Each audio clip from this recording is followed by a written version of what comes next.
Cooking with Jad. Let's go! Today's recipe is one of my favorite desserts of all time. And it of course is andesite alloy!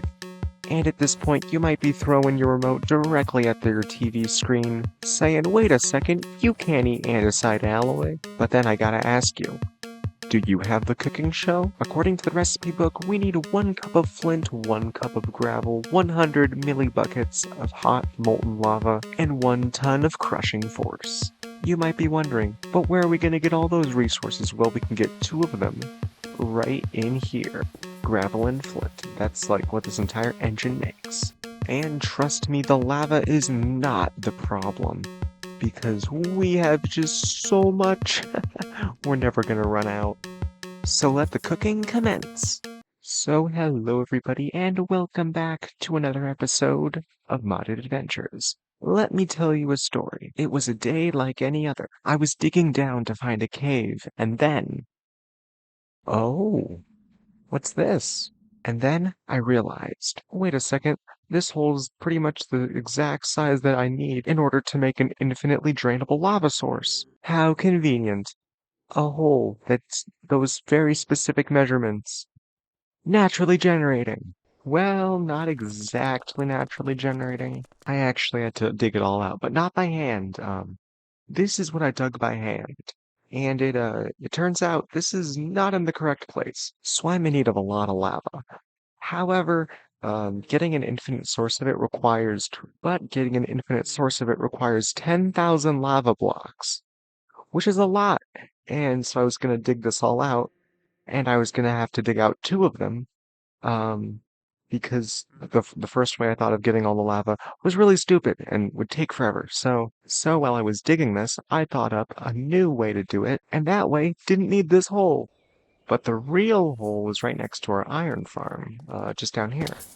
Because mining takes forever to do, I actually ended up using mechanical drills instead. But why, you may be asking, do I need all this lava? Well, for one, I need it for the andesite, but also I need it for power. Water wheels are good and all, but they take up a lot of space, and they're actually not too good. Put some cobblestone and some coal in there. This thing will start running at over 16,000 stress units. For reference, 8 water wheels is only about 2,000. So this is a huge improvement. But blast furnaces don't have anything that can be smelted that's renewable easily and on a large scale. So I'm just gonna settle for furnaces and like maybe have multiple of them hooked together if need be. We might not have steam power in 1.16 create mod, but this'll do. We might not have steam power in 1.16 create mod, but this'll do fine. The real question is, what are we going to use for fuel? Like, I got 59 coal in there for now, but I'm going to run out eventually.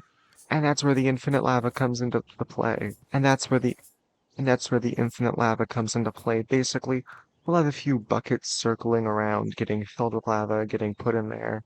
And, so if I take out the coal, it'll keep running for a bit. Not much longer, but it will run.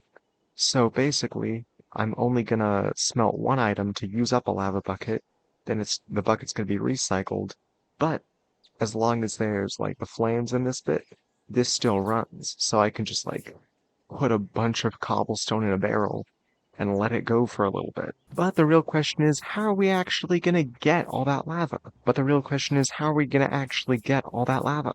And that's where the fluid tanks come into play. I did a little bit of testing, and if we stack this up 14 high, then this tank will supply 1/10 of all the needed lava, which is only like a few trips. That's like 10 trips to the nether. It's great, because the way that this works is if I power this, it gets lifted onto that minecart contraption, meaning I can just like pick it up, and now it's in my inventory, and if I'm like, okay, I'm in the nether now, I want to place this down, boom, and I just got a bunch of fluid tanks, now I can't interact with them now.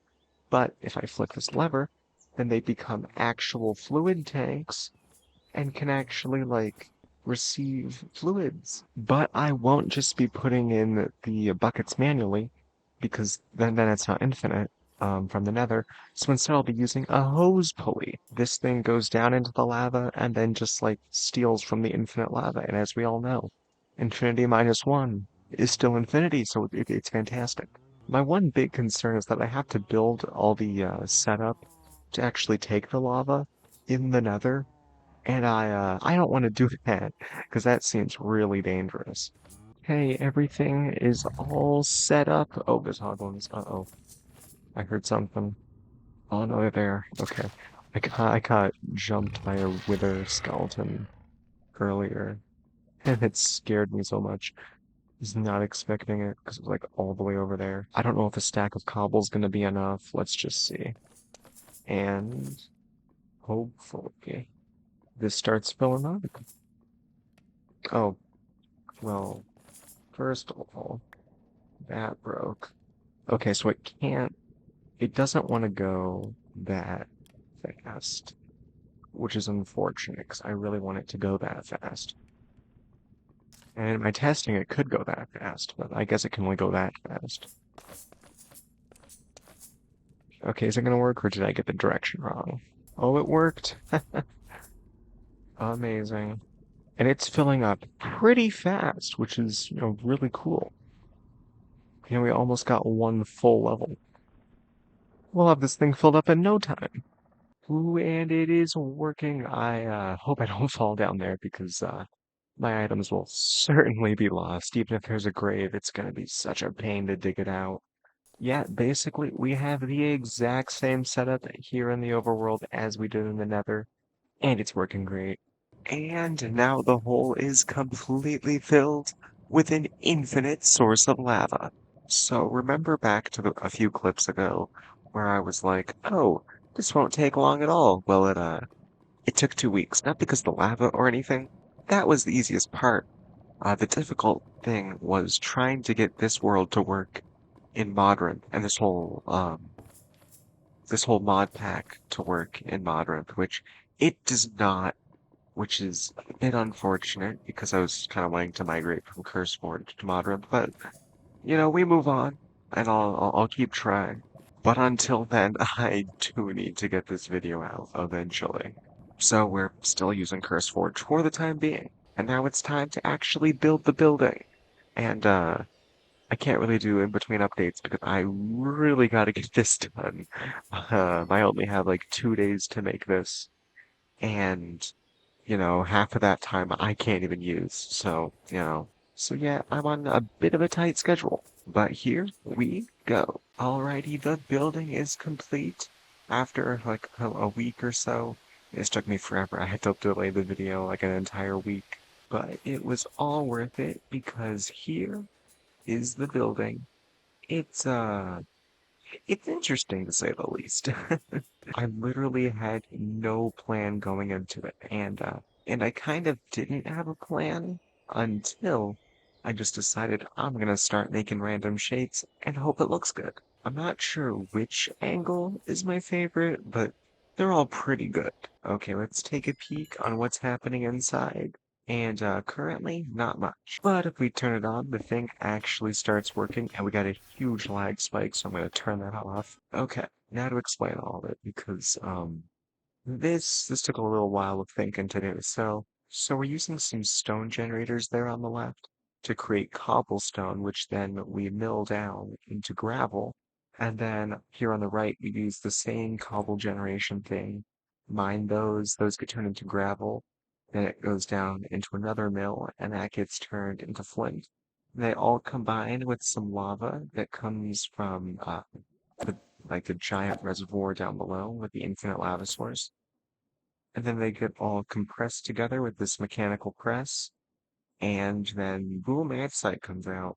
And we've already made like 6 stacks of andesite, which is incredible. I haven't fully decorated the outside because this video needs to be edited quick because I am so quickly running out of time. I should have like started on this way before I did, but time just slipped away from me. So with all that being said, I hope you enjoyed, and I'll see you next week. Bye bye.